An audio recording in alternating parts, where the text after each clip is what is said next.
What a crazy week 9 that we just had.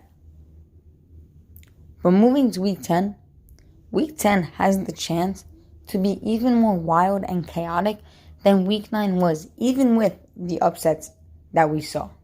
Next, we have the Saints and Titans. The New Orleans Saints are coming off a loss to the Atlanta Falcons, while the Titans are coming off of a dominant win over the Rams. The Titans have been on a hot streak, beating all top contenders in the NFL. Now, the Tennessee Titans just beat the Rams. The Tennessee Titans did beat the Chiefs. They also beat division rival Colts and another top team in the Buffalo Bills. Now, when you look at the Titans team losing Derrick Henry, you would think it would have been a Ryan Tannehill game in Los Angeles. But it was actually their defense. And their defense, in my opinion, is going to be the key in this game as well. Now, the Saints, they don't have Mike Thomas for the remainder of the year. Now, with Trevor Siemian at quarterback, it's going to be interesting to see how he passes the ball against the Titans defense. And even if he has time against that stifling defense. A.J. Brown and Julio Jones are going to be key players to watch in this game, as Marshawn Lattimore is going to have to cover one of them at all times. Now, if Julio is good to go and he is 100% for the entire game, Marshawn Lattimore is going to have to decide who to cover. Most likely it'll be A.J. Brown, but if Julio starts to get the ball, he might have to switch over to Julio Jones. My prediction for this game is a Tennessee Titan 34-23 victory over the New Orleans Saints. Moving on to our first divisional game of the week in the Buffalo Bills and the New York Jets. The New York Jets get Mike White back this week, who had a historic record-breaking game 2 weeks ago. Now, Buffalo is in a bit of a slump these past couple weeks as they lost to the Tennessee Titans, went into their bye week, and then came out of their bye week and lost to the Jacksonville Jaguars last week. Now, I think this is going to be an offensive battle, and it's going to come down to which defense can stop the other's offense. But with Mike White being back, the Jets have the momentum.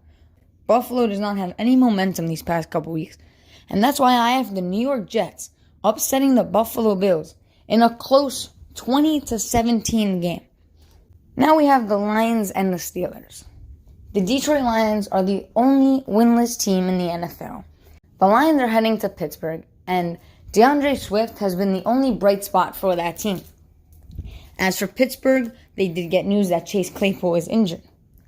So in this game, look for the Lions' defense against Najee Harris on their front seven.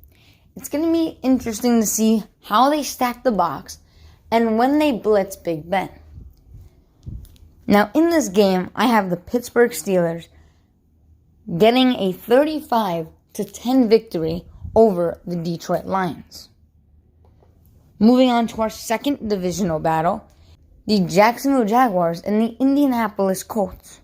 The key matchup in this game is Jacksonville's D-line against Jonathan Taylor.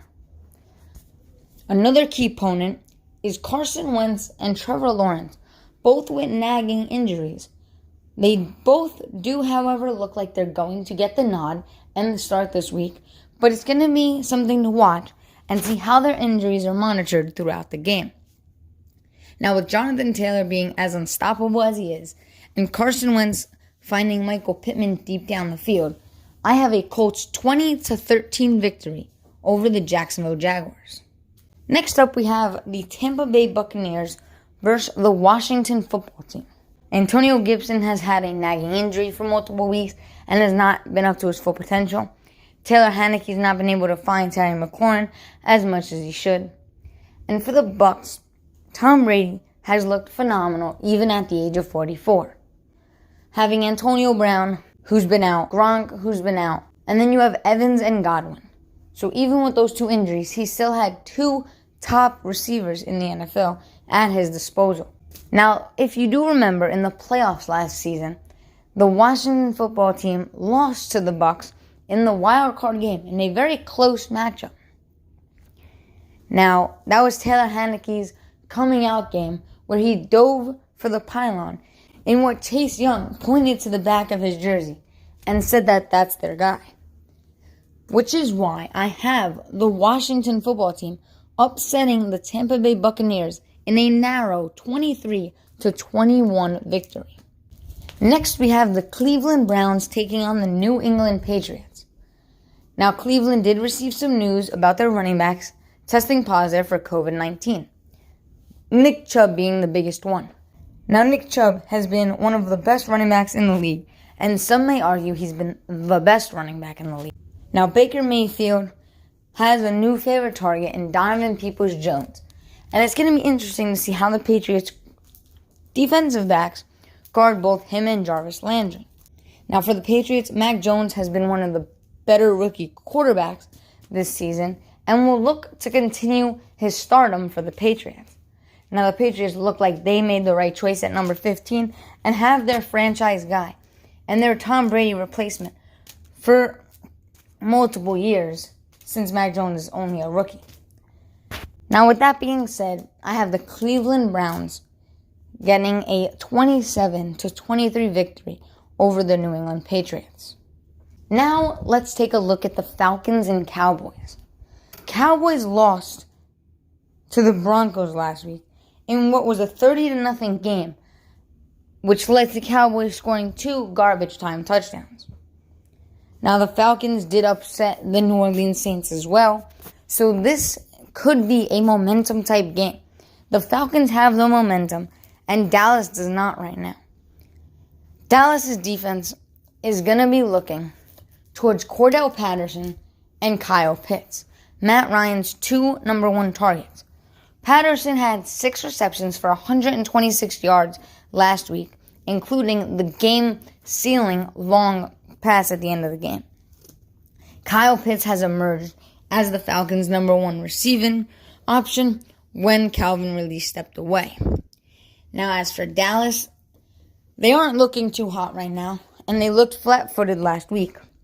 Now, with Trayvon Diggs leading that Cowboys defense, along with rookie Micah Parsons, the defense didn't look good last week.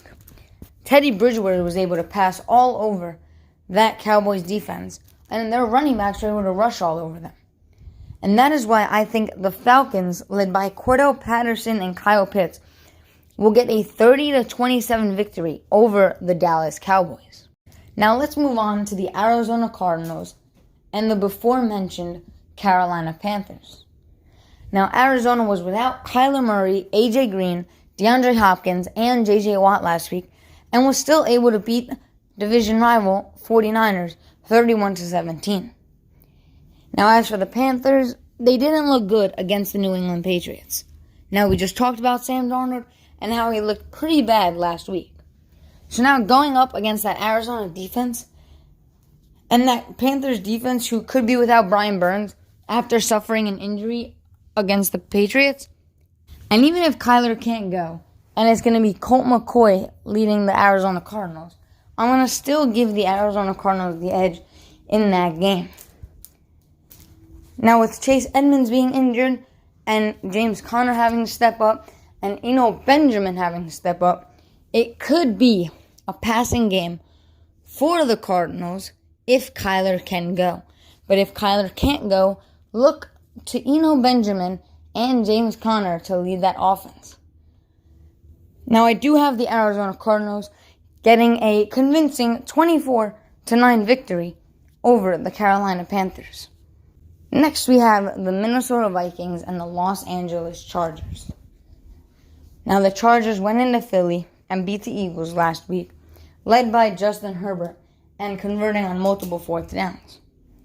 As for Minnesota, they lost a tough one once again, and this time it was to Baltimore in overtime to a Justin Tucker field goal. Adam Thielen was Kirk Cousins' go-to guy, and Dalvin Cook was running all over the Ravens' defense. It's going to be interesting to see how Minnesota's defense can adjust to Justin Herbert and the offense. Now, I do have the Chargers winning 30-24 in this game. Moving on to what people are looking at as the game of the week in the Seattle Seahawks and the Green Bay Packers.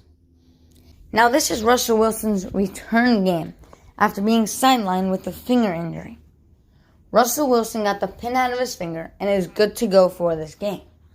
But on the Packers side, we're not so sure about Aaron Rodgers. The minimum time Aaron Rodgers can return would be Saturday, just the day before the game.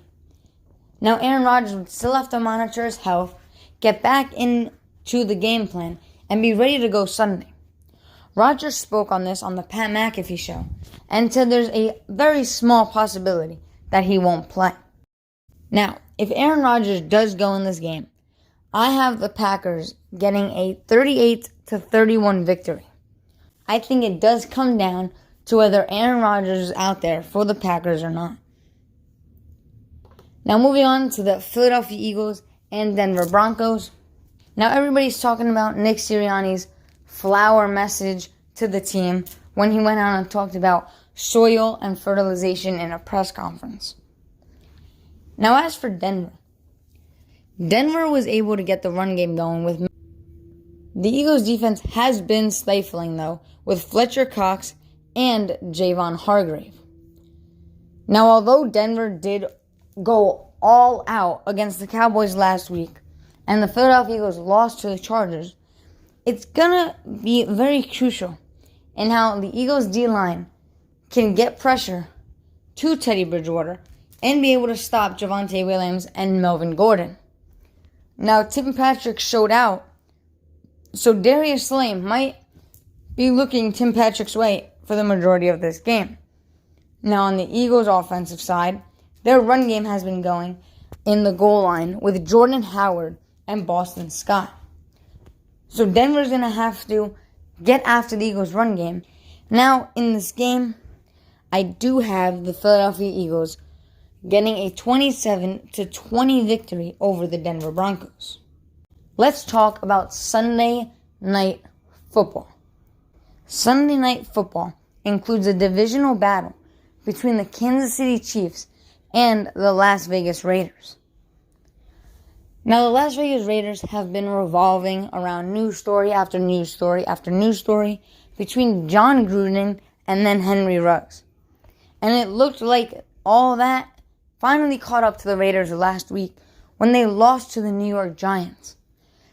Derek Carr threw 2 interceptions, including a pick six, and they fumbled late, giving the Giants a game-sealing fumble recovery late in the fourth quarter. The Raiders did not look good against the Giants, and the Chiefs did not look good against the Packers. One of these two offenses is going to need to get going in order to win this game. This could be a get-right game for both offenses, and whichever offense wants it more is going to be the offense that goes out there and wins. Now on paper, you look at it and you're like, okay, the Chiefs are going to go out there and dominate. But they haven't been able to do that in any game this season. Patrick Mahomes' miracle plays have been costing the team, and the receivers have been dropping many plays, resulting in multiple interceptions on Patrick Mahomes, these drop passes, and these balls that are hitting his receivers' hands. Now everyone looks at Mahomes and be like, look at all the interceptions Mahomes is throwing, look how bad he's playing. But it also comes down to the receivers and them not being able to catch the ball. Now when you look at the game, you're going to see Darren Waller for the Las Vegas Raiders. Now the Honey Badger, Tyrann Mathieu, is going to be looking towards Darren Waller's way for the majority of this game, in my opinion. You're going to have to put your best cover guy on Waller, and that for the Chiefs is Mathieu. Now for the Chiefs offense, the Raiders don't have the defense to stick with them. So it's going to come down to the line and if they could get pressure on Mahomes. Now if you can get Mahomes out of the pocket and you can pass rush Mahomes to the point where he needs to just throw the ball or rush like he's been, it could be costly for the Chiefs offense. But the end result of this game, I have the Kansas City Chiefs getting a 28-20 victory over the Las Vegas Raiders. Moving on to the last game of the week.